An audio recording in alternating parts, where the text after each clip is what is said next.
जय श्री गणेश। राधे राधे दोस्तों, कैसे हैं आप सभी। उम्मीद करते हैं आप सभी एकदम बढ़िया होंगे, खुश होंगे। विष्णु भगवान की कृपा आप सभी पर हमेशा बनी रहे दोस्तों। तो दिन है आज गुरुवार। गुरुवार के दिन बृहस्पति भगवान की कथा सुननी चाहिए। प्राचीन समय की बात है, भारतवर्ष में एक प्रतापी दानी राजा राज्य करता था। वह नित्य प्रतिदिन मंदिर में दर्शन करने जाता और ब्राह्मण और गुरु की सेवा किया करता था। उसके दरवाजे से कोई भी व्यक्ति निराश होकर नहीं लौटता था। वह प्रत्येक गुरुवार को व्रत रखता एवं पूजन करता था और हर दिन गरीबों की सहायता किया करता। परंतु यह बातें उसकी रानी को अच्छी नहीं लगती थी। वह न ही व्रत करती और न ही किसी को दान देती थी और ऐसा करने से राजा को भी मना किया करती थी। एक समय की बात है, राजा शिकार खेलने वन को गए हुए थे। घर पर रानी और दासी अकेली थी। उस समय भगवान बृहस्पति देव साधु का रूप धारण करके राजा के दरवाजे पर भिक्षा मांगने आए। साधु ने रानी से भिक्षा मांगी तो वह कहने लगी, हे साधु महाराज, मैं इस दान पुण्य से दंग आ गई हूँ। इस कार्य के लिए तो मेरे पतिदेव ही बहुत हैं। अब आप कृपा करके ऐसा करें कि मेरा यह सारा धन नष्ट हो जाए ताकि मैं आराम से रह सकूं। साधु रूपी बृहस्पति देव ने कहा, हे देवी, तुम तो बड़े विचित्र हो। संतान और धन से तो कोई दुखी नहीं होता, इनको तो सभी चाहते हैं। पापी भी पुत्र और धन की इच्छा रखते हैं।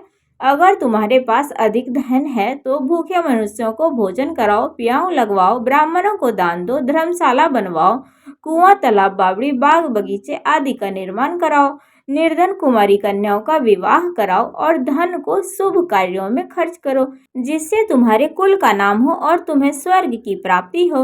परंतु रानी पर इस उपदेश का कोई प्रभाव न पड़ा। उसने कहा, हे साधु महाराज, मुझे ऐसे धन की आवश्यकता नहीं जिसको मैं अन्य लोगों को दान देती फिरूं, जिसको रखने और संभालने में मेरा सारा दिन नष्ट हो जाए। ऐसे धन की मुझे कोई आवश्यकता नहीं है। साधु ने कहा, हे देवी, यदि तुम्हारी ऐसी ही इच्छा है तो ऐसा ही होगा। जो मैं बताता हूँ तुम वैसा ही करना। बृहस्पतिवार के दिन घर आंगन को गोबर से लीपकर पीली मिट्टी से अपने केसों को धोना और स्नान करना। राजा से कहना वह हजामत बनवाए। भोजन में मांस, मंदिरा, कपड़ा धोबी के यहाँ धुलने देना। इस प्रकार 7 बृहस्पतिवार करने से तुम्हारा सारा धन नष्ट हो जाएगा। ऐसा कहकर साधु महाराज वहां से अंतर्ध्यान हो गए।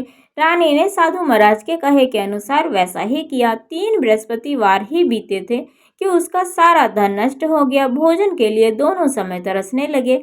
इस प्रकार सांसारिक भोगों से दुखी रहने लगे। तब राजा रानी से कहा कि तुम यहाँ पर रहो, मैं दूसरे देश को जाता हूँ, क्योंकि यहाँ पर मुझे सभी मनुष्य जानते हैं, इसलिए मैं यहाँ पर कोई कार्य नहीं कर सकता। मैं परदेश को जा रहा हूँ, शायद हमारे भाग्य बदल जाए। ऐसा कहकर राजा परदेश को चला गया। वह वहाँ जंगल से लकड़ी काट कर लाता और शहर में बेचता।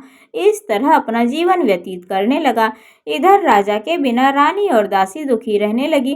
किसी दिन एक समय भोजन मिलता और किसी दिन जल ही पीकर रह जाती। एक समय रानी और दासी को 7 रोज बिना भोजन के व्यतीत करना पड़ा। तो रानी ने अपनी दासी से कहा, हे दासी, यहाँ पास ही के नगर में मेरी बहन रहती है, तू उसके पास जा और वहां से 5 सेर भेजर मांग कर ले आ, जिससे कुछ समय के लिए गुजर बसर हो जाएगी। दासी ने रानी की बहन के पास गई और रानी की बहन उस समय पूजा कर रही थी। बृहस्पतिवार का दिन था। दासी ने रानी की बहन से कहा, हे रानी, मुझे आपकी बहन ने भेजा है, मुझे 5 सेर भेजर दे दो। दासी ने इस प्रकार बार बार कहा, लेकिन रानी की बहन ने कोई उत्तर नहीं दिया, क्योंकि उस समय वह बृहस्पतिवार की कथा सुन रही थी।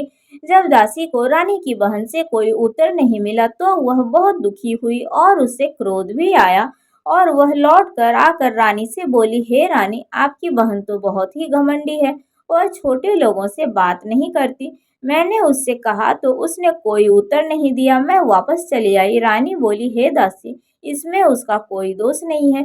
जब बुरे दिन आते हैं तब कोई सहारा नहीं देता। अच्छे बुरे का पता विपत्ति में ही लगता है।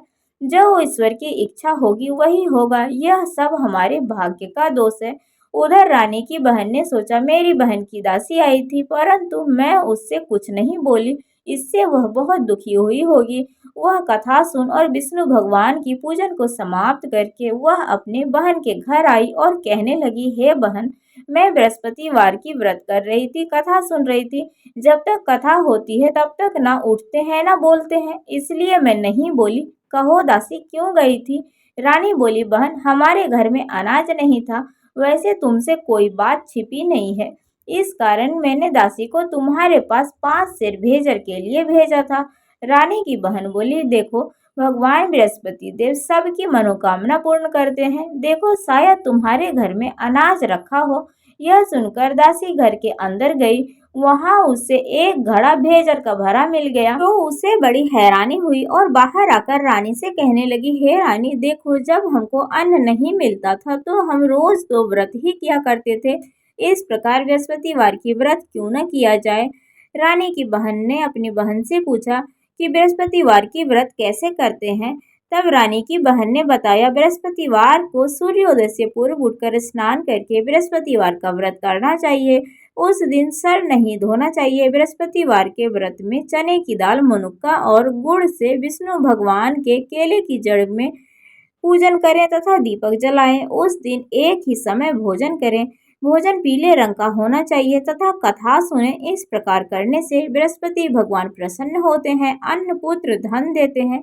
इस तरह व्रत और पूजन की विधि बताकर रानी अपने घर को लौट गई। रानी और दासी दोनों ने निश्चय किया कि वो बृहस्पति देव की पूजन करेंगी। 7 दिन बाद जब बृहस्पतिवार आया तो उन्होंने व्रत रखा। घुड़साल में जाकर चना और गुड़ बिन लाई तथा उसकी डाल से केले की जड़ में विष्णु भगवान का पूजन किया। अब भोजन पीला कहाँ से आए? बेचारी बड़ी दुखी हुई, किंतु उन्होंने बृहस्पतिवार का व्रत रखा था। विष्णु भगवान बहुत ही प्रसन्न थे। वो एक साधारण व्यक्ति के रूप में 2 थालों में सुंदर पीला भोजन लेकर आए और दासी को देकर बोले, हे दासी देखो, यह भोजन तुम्हारे और रानी के लिए है, तुम दोनों करना। दासी भोजन पाकर बड़ी प्रसन्न हुई और रानी से बोली, रानी जी भोजन कर लो।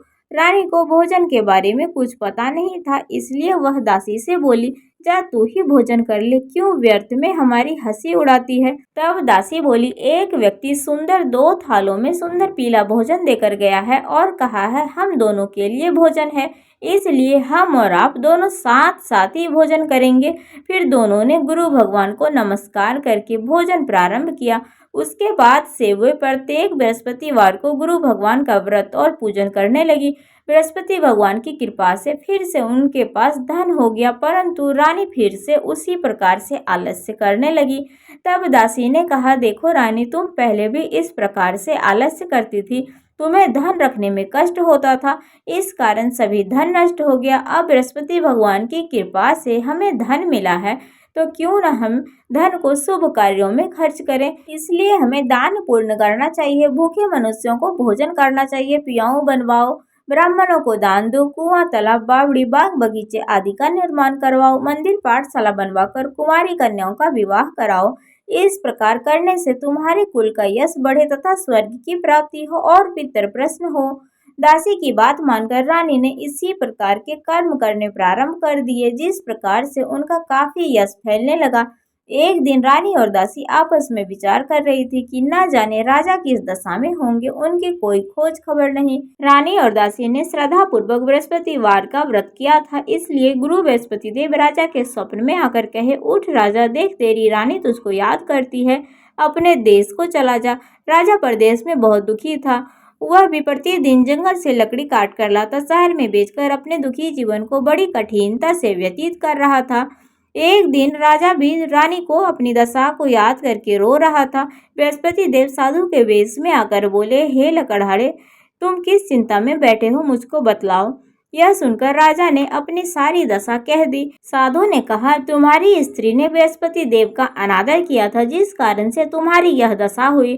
तुम किसी प्रकार की चिंता मत करो, तुम बृहस्पतिवार के दिन बृहस्पतिवार का व्रत करो, तुम्हारे भी सारे कष्ट दूर हो जाएंगे। इस प्रकार राजा ने भी बृहस्पतिवार का व्रत करना शुरू कर दिया। बृहस्पति देव की कृपा से राजा के भी सारे कष्ट दूर हो गए और वह फिर अपने गांव रानी और दासी के पास चला गया। तो दोस्तों, इस प्रकार से जो भी कोई गुरु बृहस्पति देव की कथा को सुनता है, उसके सभी कष्ट दूर होते हैं। अगर हमारी कहानी पसंद आई हो दोस्तों, तो वीडियो को लाइक आप सभी जरूर कर दीजिएगा। चैनल पर जो भी नए आते हैं, सब्सक्राइब, कमेंट, शेयर कर दीजिएगा दोस्तों। तो बोलिए बृहस्पति देव की जय।